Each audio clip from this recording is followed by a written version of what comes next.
Alright, so first off you want to lay out everything that you're going to need.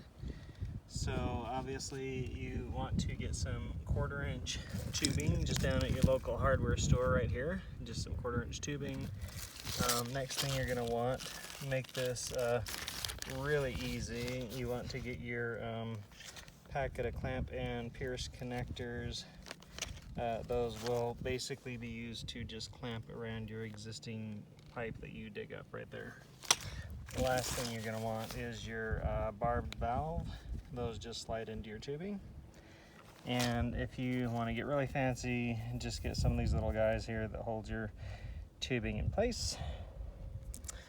And I grabbed the pruning shears, which I use to cut the tubing. Okay, so here we go. Dig up your tubing very carefully. Use a little gardening shovel, easiest way, that way you're not slicing and dicing things with your big shovel. So dig your hole, find your tubing that you're attaching to your existing tubing, cut your 1/4 inch tubing right here to length. So I've already done that, cut it to length. And then we're going to take the piercing connector and just put that under the tubing like so. So you want to clean off your tubing to put your connector onto it is the first thing. And this basically just punches right into your tubing. So you get your connector, get a good clean spot here for your tubing, clean it off really good, and you punch it down. And you'll notice the water will start spraying out basically. We'll wiggle it back and forth a little bit. And basically it'll clamp onto your existing tubing right there. So that's on nice and secure. Next thing you'll do is you will attach your tubing onto your connector.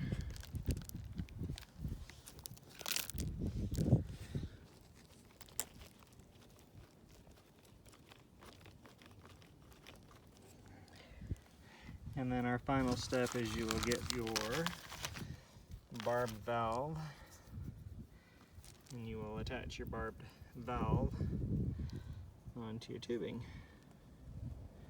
like so.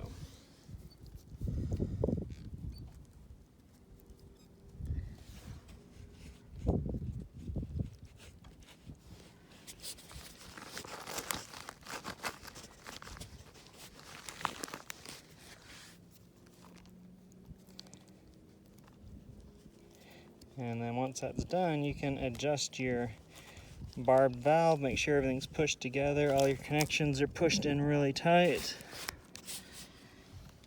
And then you'll want to put your stake on there.